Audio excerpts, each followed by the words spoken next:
Happy New Year, and welcome to another episode of Your Faith and Health Community. I'm your host, Pastor Jackie Jackson, and as always, on behalf of myself and our producer, Anita Alexander, I want to thank you for taking time out of your day to spend with us. Hopefully, prayerfully, we will give you some information that will improve your quality of life. Now, I know it's a new year, and you're probably thinking, with a new year, there should be new things. He's going to do something totally different. You would be somewhat wrong, because I am going to still ask you about health care. Open enrollment has just closed back in December.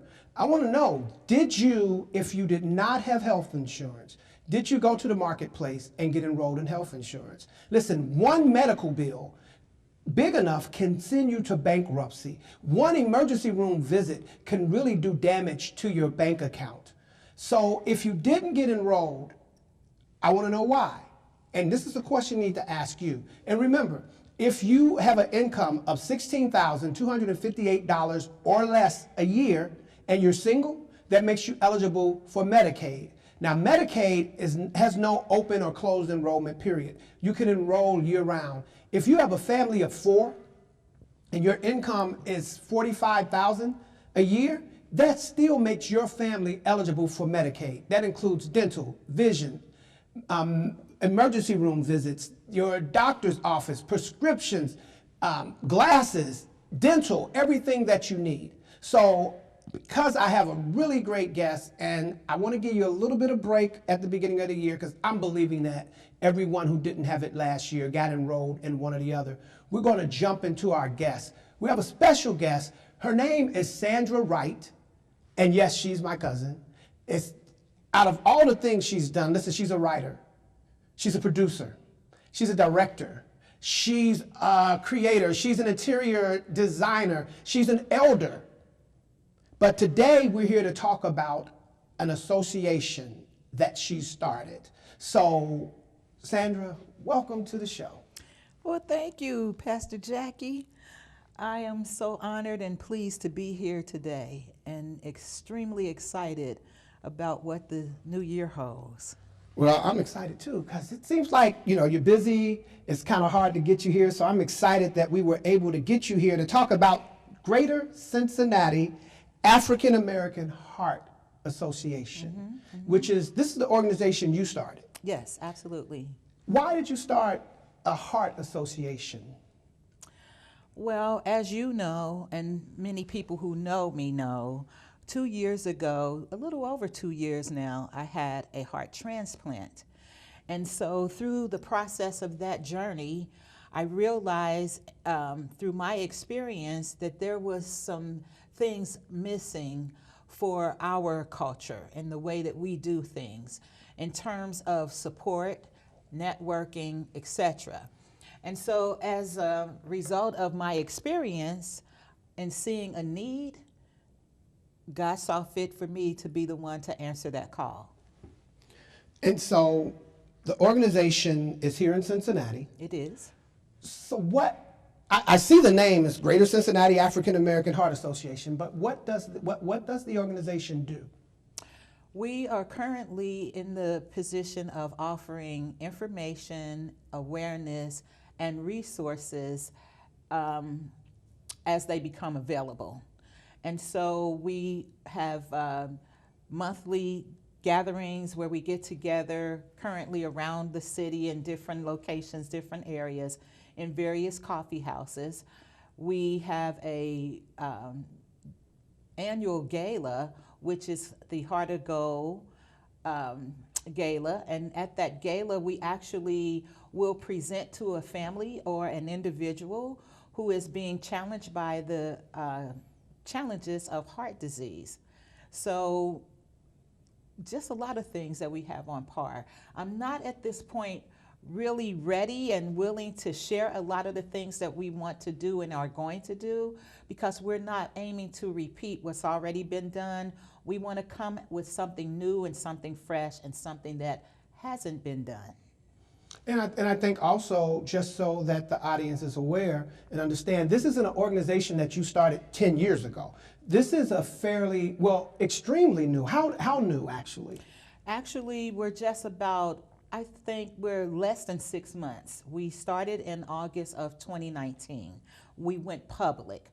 We were doing things to build the foundation of the network and getting all of our due diligence in place, our documentation with the IRS, the state, etc. And then when we had all of that together, we decided to do a launch gala, which was our Heart to Go introduction gala. We did that in October. And so it's just been full steam ahead since. And this is a nonprofit organization. Yes. So even when you're saying going public, so that some people don't confuse it with going public, that you went on the market, that you went on, that it went to the market. Right. This is a nonprofit organization. Yes. And reading some of the information where it talks about offering resources and support for that's impacted by heart disease for family and friends, what type of resources are you able to direct people to, or does the organization have specific resources, or is it a catalyst to make sure that people know where to go if they need help? Good question, and it is a combination of both. So my team, my advisory board, and we're busy working now to make different connections and get plugged in to other organizations. We're soliciting for, again, I don't want to divulge so much because I don't want to say something until we actually have those things in place.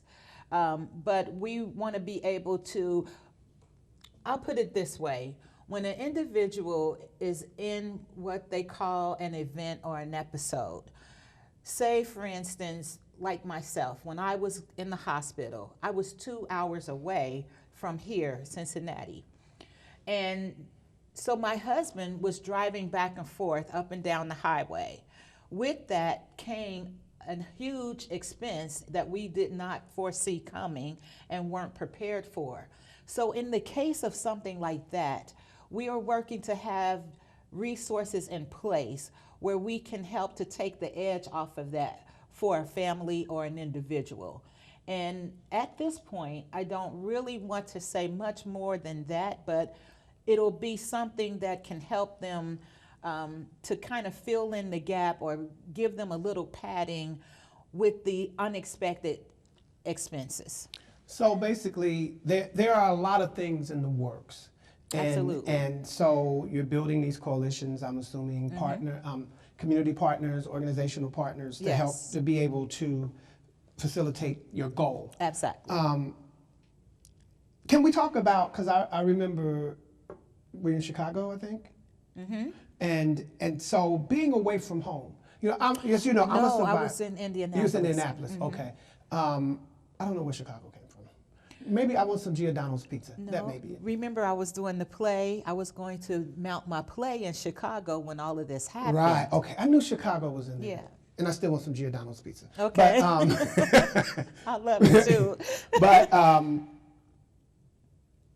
what was that like? Because if you get sick, and especially if it's your heart or anything that's going to put your life in danger, being home doesn't make you any less danger. But sometimes being close to the people you love, the people who love you, things you're familiar with, makes it easier. What was that like, dealing with coming into this so far away from home? I have had quite an interesting journey in life, as have yourself. My process was a little out of the ordinary. And the reason that I'm saying it that way is because my husband and I were both believers. And this was a particular Sunday when I was unable to go to church. And so he came home from church and said to me, I was laying in my bed, couldn't really hardly breathe, just in a bad way. And he came in and he said, I heard a word from the Lord for you today. And he said that you are not going to die. This is not unto your death, but it's a test for you for his glory. And so being the fact that I've had the history that I've had with God, and I've seen incredible things done in my life, I had no problem believing that. And so with that, my process became more like a vacation opposed to a crisis, because the fear of death had been eliminated for me. And so I just found myself in a place of peace and trust, and just believing that the outcome would be successful. I had no fear of dying. And so as I was sent to St. Vincent, which is where I received my heart, I was sent there. I knew nothing of this place. I knew no one in Indianapolis, and it was 2 hours away. And I was going there to get a heart. So yeah, with all of those dynamics, that's overwhelming for anyone. But for me, I was just in a place of total peace. And I know it kind of sounds strange, but it is my truth and it is my reality. So my experience was absolutely wonderful. My hospital stay, the staff that cared for me, I had friends and family that came to visit me on a regular basis, and they were driving 2 hours to get to me. I remember your pictures, and you're right, you're sending pictures from the hospital, like you're sending pictures from the beach. just a different kind of swimwear. Yeah. So, and beach chair. And that definitely is something that speaks to our faith. I'm a survivor I'm a heart attack survivor. Absolutely. And so I know God is able and how good God is. The fact that you've taken what sometimes people take as a tragedy, and it is on one level, from the human standpoint, it is a tragedy, that you can look at, but our faith, where in James where it said, count it all as good, that's not always easy. I mean, it sounds good, and I like to say it looks good on a mug or a t-shirt, but sometimes when you're actually trying to count something that hits you that hard as good, it could be hard to do. But that's where our faith, being able to hold on to our faith, being able to cling and trust God, even trusting God to the point where, well, if you don't fix it, then I trust that I'm still good, and I'll just wait on Jesus, and we're going to go have a good time and go there. And since you started this association, you've connected and have had, well, actually before, to really connect with a lot of interesting people in this, I'm gonna call it a movement, in this movement or in this situation. Can you talk about some of those relationships that you were able to develop that otherwise you may not have ever crossed paths with these individuals? Yeah, well, that's so true. I had the privilege and the opportunity of working with the American Heart Association for a good couple of years, and I met the most extraordinary, strong and wonderful and tenacious women who have experienced every kind of heart attack, heart situation known to man. And these women just pick up from where they are and they just continue to move forward.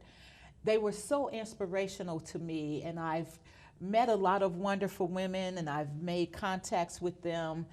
And now, through the process of my journey and people who know me and know what I've been through, folks now just gravitate towards me, because someone who knows me and know what I'm going through, when they come into a point in life where they know someone else that is dealing with heart issues or needing a heart transplant, they will reference them my way. And so now it has just become one exciting life every day of meeting some of the most extraordinary individuals, because everything we go through, attitude is key.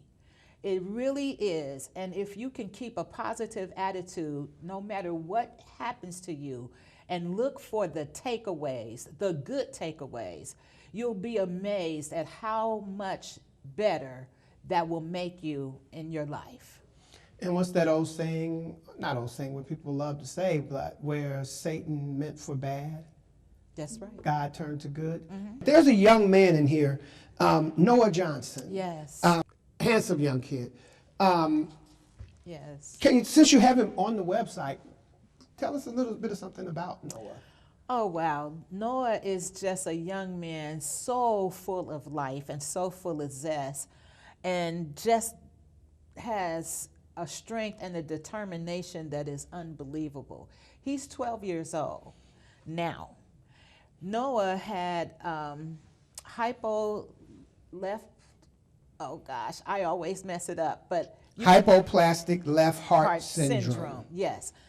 I've And never heard of it. I hadn't either until I met him and his mother. Noah had a heart transplant at 11 months old. Wow. 11 months old. And so he has been dealing with these issues his entire life. Not only is he dealing with that, but there is a multiplicity of other conditions that he's dealing with.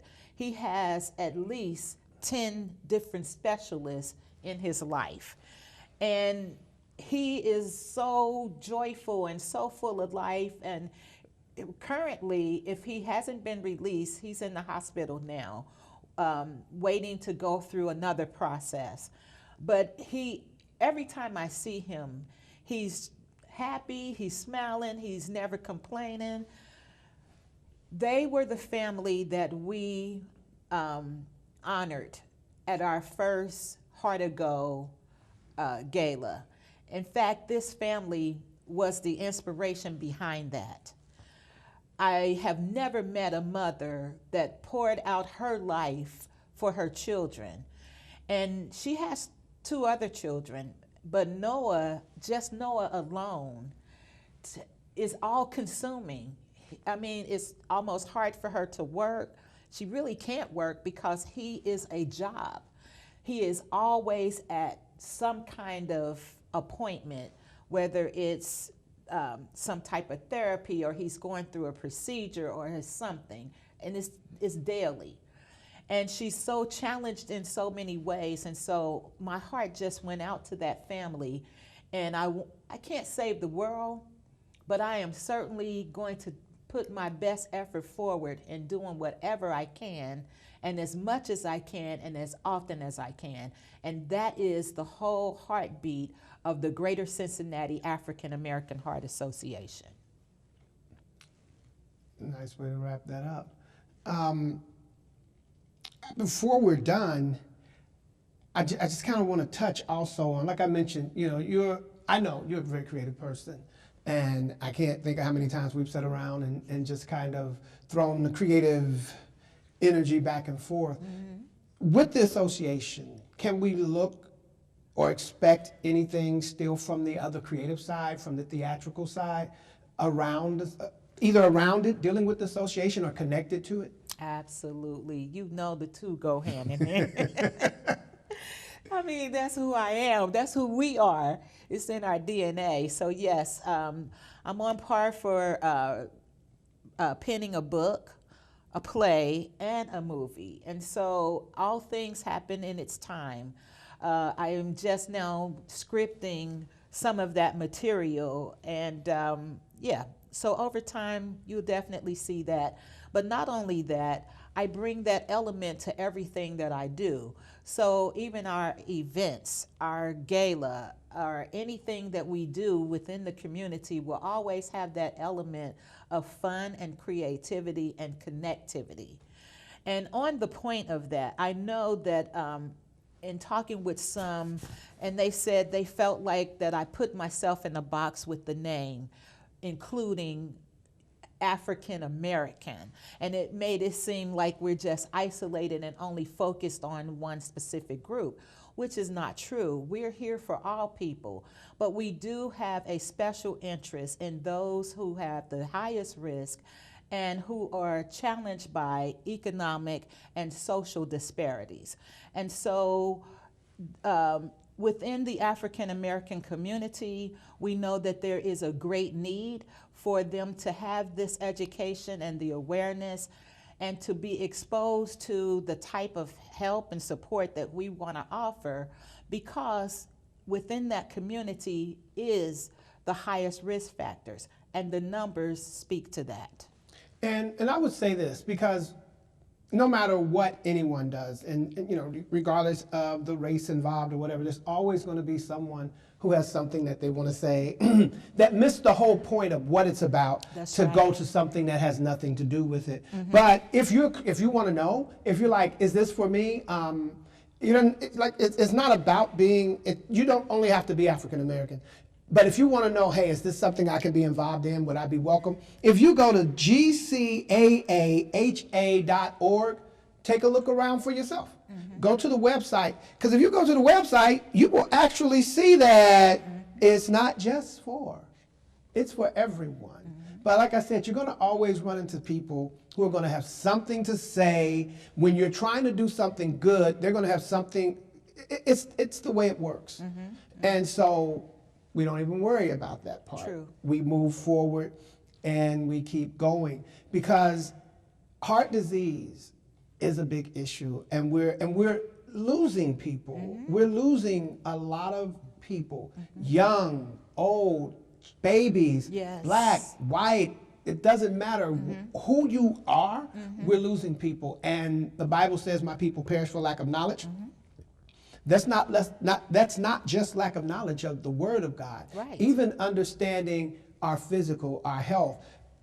I've lost so much weight, it's not funny, and I am happy, and I feel the difference in my life. And being a heart patient, it was not smart for me to carry all the weight that I carry. Exactly. And not having it makes me feel good. And so I am happy for what you're doing. I'm happy that you got the association going. And even to say that to people that sometimes out of what looks like tragedy becomes something really phenomenal, especially when you're doing it to God's glory, because that's what's important.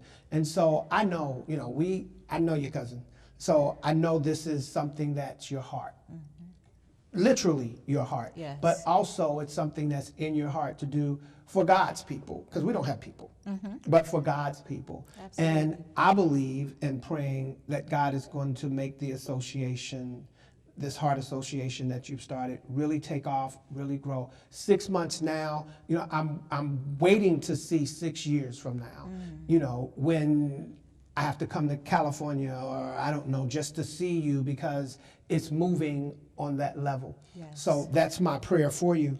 Anything else that you want to say, or something that we need to know, a question I haven't asked, but that you think people need to know about this association? Yeah, well, heart disease is the number one, not two, not three. Heart disease is the number one killer. And as Pastor Jackie alluded to, it doesn't see color, it doesn't see age, it sees none of that. And so even though it is the number one killer, there are things that can be done to possibly avoid even having the disease, which simply comes down to good health practices, taking care of yourself, understanding what's going on when you say so fluidly and so carelessly, really, I'm stressed out. You need to understand and know what stress is really doing on the inside of you and how it has an effect on your heart. Not only that, your diet. What are you putting in? You hear that saying, you are what you eat? And just like with Pastor Jackie, I myself have lost 17 pounds, and I'm still working at it, because carrying that excessive weight puts a lot of pressure on your heart.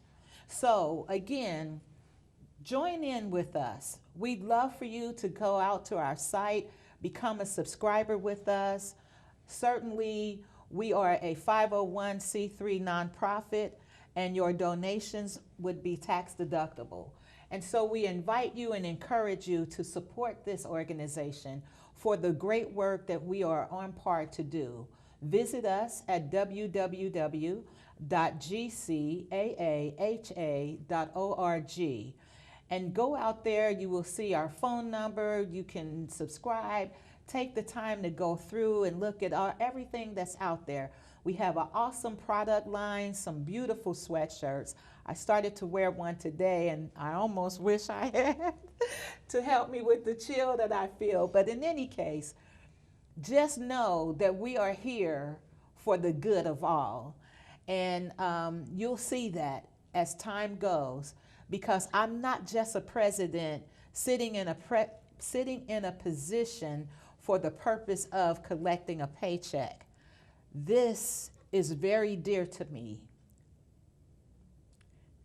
because it's my life and I've lived it, and I can be touched by the needs of what a person is going through with this. My experience was glorious, but that doesn't mean everyone else's is. And I'm sensitive to that. And therefore, this is my heart and my life, to bring hope, because hope is where the heart is. All right. So on the way, and I want to make sure you mention this because we were talking about going, like you said, go look, subscribe, look around the website. But there's also, I saw at the bottom, and I missed this earlier, there is a chat Yes. link down there. So if you've got some questions, you want to know, you want more information about the association, you're just trying to get information, you know, maybe someone, your loved one or something is going through, maybe they've been told they need a transplant, maybe you've been told you need a transplant, or whatever it may be, click on. They're not doctors, so you're not going to get medical advice, but you are going to get some help. And one thing's for sure, it's always good to have somebody that understands what you're going through. It's great, and you know, you have people, and it's good to have people who love you and they'll talk to you. But when you have someone who can say, I've walked out of the valley or out of the wilderness that you're on your way through, so let me share with you some roadblocks and some hills and some streams and some resting places. And that becomes important. There was a show, I don't remember when it was, in the 80s, the 90s, 5 Heartbeats. And they had a song in there, is there a heart in the house tonight? Yes. I can say that there is a heart in the house today because God blessed you when you needed it. And not only did he bless you with a heart, he blessed you with a strong heart. And then he blessed you with a heart to continue the work that he had started in you in the other heart that he said that was just a loner. This is the one that's going to take you the rest of the way. So I give God glory for that. Yes. So, San, thank you again for being here. Love you. Thank you. Thank you for the opportunity. Listen, we thank you as well. We hope you got some information that will improve your quality of life. And we thank you for spending time with us today. Listen, get insured if you didn't. I know I said I was going to stop. I gave you a break in the beginning. I got about 30 seconds. I can bully you. No, I'm serious, but get health care. Listen, I want to mention a show that's going to be coming up that we just talked about, but I think it's something that will be important to some people. If you haven't noticed, and I can understand you may not, maybe my glasses glare, but my left eye does its own thing. It's an independent eye of the rest of me. And it's something that I've had all my life. And my mother, actually, if you remember, my mom, her eye was the same. And a lot of times for us that if we have different things, we want to call it a handicap or a defect or whatever, which we all have something, but some of ours are more pronounced. And I just want to say to you, don't let whatever you have that people may look at, joke about, make fun of, don't ever let it stop you from pursuing what you want to pursue. Because my eye is just my eye. It's not my heart, my mind, or my body. And so even with this eye, I'm going to go for everything. I want you to go for everything, but I want you to look out for the show. I don't know when. Anita will let us know when we're going to actually do this show, but when we do, I want you to pay attention. I want you to tune in. And if you go, hey, I'm perfect, then I'm sure you know someone who may not be as perfect as you, and you want to let them know to tune in. So until the next time, stay faithful and stay healthy.